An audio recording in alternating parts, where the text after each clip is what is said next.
This channel does not promote any violent, harmful, or illegal activities. All content provided by this channel is meant for an educational purpose only. তিলোত্তমার পরিবার কি বিচার পাবে?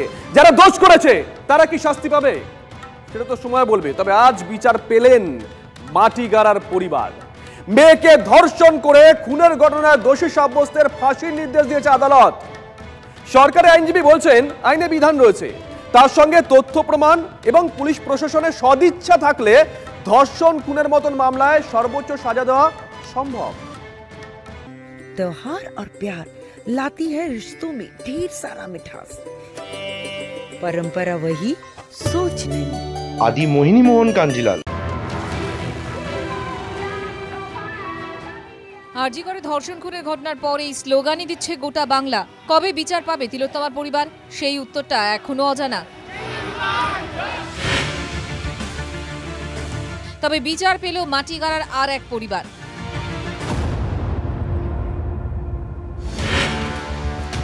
গত বছরের 21শে August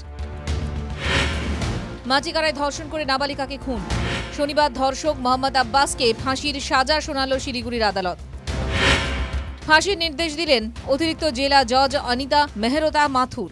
ঘটনার 1 বছর 14 দিনের মাথায় বিচার। ফাঁসির নির্দেশ আসতেই আদালত চত্বরে উল্লাস। 21শে আগস্ট 2023 স্কুল থেকে ফেরার পথে ছাত্রীর উপর অত্যাচার। পরিত্যক্ত গুদামে নাবালিকাকে ধর্ষণের পর পাথর দিয়ে থেঁতলে খুন। 9 ঘন্টার মধ্যে মোহাম্মদ আব্বাসকে গ্রেফতার করে পুলিশ। সাইকেলে করে নাবালিকাকে তুলে নিয়ে গিয়েছিল আব্বাস। সেই সাইকেল ও সাইকেল চালানোর কায়দাই অন্যতম প্রমাণ হিসেবে গ্রহণ। নাবালিকাকে ধর্ষণ খুনের ঘটনায় গত বছর তোলপাড় হয় শিলিগুড়ির রাজনীতি। এই মামলায় সাক্ষী দেন মোট 22 জন। তার মধ্যে অন্যতম সাক্ষ্য ছিলেন এক পুলিশ কর্মী ও 13 বছরের এক কিশোরী। মৃত্যু সাজা দুটো সেকশন। প্রসিকিউশন চাইলে সে যদি কেস ঠিকমতো কন্ডাক্ট করে, এভিডেন্সকে যদি সে ঠিকমতো আনে এবং তার যদি সদিচ্ছা থাকে যে তাড়াতাড়ি করে সে মামলা করবে, এই আইনেই সম্ভব। और कोई रेप सिर्फ रेप करने से भी हमारा समाज में रहने लायक नहीं, उसको फांसी का होना चाहिए, फांसी होना चाहिए। ये तिलोत्तमा केस में भी जस्टिस मिलेगा क्या? आपको क्या लगता है? क्यों नहीं मिलेगा? उनको तो और विध्वंसा करे और ज्यादा। এভিডেন্স সাবমিশন সেইখানে সমস্যা। সেই সমস্যার কারণেই কামদুনিতে মুখ্যমন্ত্রী বলা সত্ত্বেও এই ফাঁসি হয়নি এবং তারা হাইকোর্ট থেকে তারা অ্যাকুইটেন্স পেয়েছে। আমি ওই জন্য বলেছিলাম যে ফেঁসে গিয়ে ফাঁসি চেয়েছে। যেদিন মাটিগাড়া ধর্ষণ খুনের ঘটনায় ফাঁসির সাজা দিল শিলিগুড়ি আদালত, ঠিক সেই দিনই ধর্ষণের ঘটনায় দোষী সাব্যস্ত করে এক জওয়ানের 25 বছরের সশ্রম কারাদণ্ডের নির্দেশ জলপাইগুড়ির বিশেষ পক্সো আদালতের। 2022 সালের 7ই মে নাবালিকাকে সেনা ছাউনিতে ধর্ষণ। 2.5 বছরের শুনানি শেষে অবশেষে বিচার। শাস্তি পেল দোষীরা, শাস্তি পেল মাটিগাড়া জলপাইগুড়ি নির্যাতিতাদের পরিবার। তিলোত্তমার পরিবার কবে বিচার পাবে? প্রসেনজিৎ চৌধুরী ও নীলেশ্বর সান্যালের রিপোর্ট, TV9 বাংলা।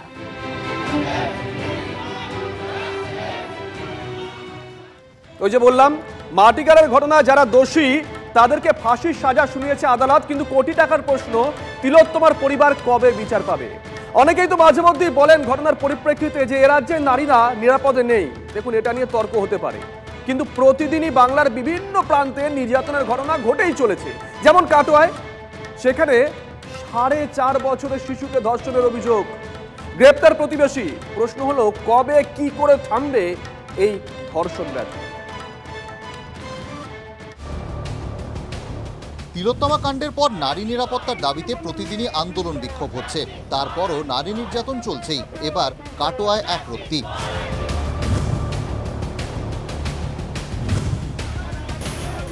শুক্রবার সকালে কাটোয়া থানা এলাকার একটি গ্রামে নির্যাতনের ঘটনা। অভিযুক্তকে ধরে ব্যাপক মারধর জনতার। পরিবার জানিয়েছে 4.5 বছরের শিশু ভুট্টা কিনতে প্রতিবেশীর বাড়িতে যায়, সেখানেই চলে অকথ্য অত্যাচার। নাতনি বাড়ি না ফেরায় খোঁজ করতে যান দাদু। প্রতিবেশী চরণ মাঝির বাড়িতে বমি করতে ও নাতনিকে কাঁদতে দেখেন দাদু। পরিবারের দাবি, বাড়িতে আসতেই শিশুটি বলে, আমার সঙ্গে খারাপ হয়েছে, চরণকে পুলিশে দাও। বাড়ি এসে রক্ত বাঁধাল গেছে আর বমি করছে, রক্ত বেরিয়েছে। ওই ছোট ছেলে 4.5 বছর বয়স ধর্ষণ করেছে, ওর মাকে বলেছে।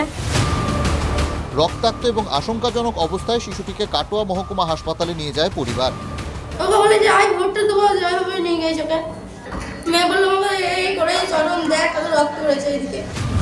হাসপাতালের চিকিৎসকরাও জানান নির্যাতন হয়েছে, যৌনাঙ্গে ক্ষত মিলেছে, 12টি সেলাই করতে হয়েছে। একটা অ্যাসল্ট হয়েছে অবশ্যই, ভাজাইনার নিচের দিকটায় ছেঁড়া একটা জায়গা রয়েছে, ওটা রিপেয়ার করে দেওয়া হবে। বাচ্চাটা সুস্থ হয়েছে? হ্যাঁ, ঠিক আছে। ঘটনার পর এলাকা ছাড়ে অভিযুক্ত চরণ মাঝি, কিন্তু শেষ রক্ষা হয়নি। শুক্রবার রাতে কাটোয়ার বেড়া এলাকার একটি ধান জমিতে তাকে লুকিয়ে থাকতে দেখেন বাসিন্দারা। এরপরই চড়াও হন গ্রামবাসীরা। অভিযুক্তকে পরে গ্রেফতার করে পুলিশ। খবর পেয়ে আমরা মাল্টিপল টিমস ফর্ম করে অ্যাকিউজদের সার্চ স্টার্ট করলাম। ফরেস্টেড এরিয়াতে অ্যাকিউজ লোকে আছে এরকম আমরা খবর পাই। লাইটস আর ড্রোনের সাহায্য নিয়ে আর চারদিক থেকে ওই জঙ্গলকে কর্ডন অফ করে নাইট আমরা অ্যাকিউজকে আমরা অ্যারেস্ট করেছি। পক্সো আইনে কঠোর শাস্তির বিধান রয়েছে। ধর্ষকদের মৃত্যুদণ্ড চেয়ে সম্প্রতি বিধানসভায় অপরাজিতা বিল পাশ করিয়েছে সরকার। তারপরও কেন দিনের পর দিন নির্যাতনের জঘন্য ঘটনাগুলো ঘটছে? এত কিছুর পরও কেন ভয় পাচ্ছে না ধর্ষকরা? কৌশিক দত্তের রিপোর্ট, TV9 বাংলা।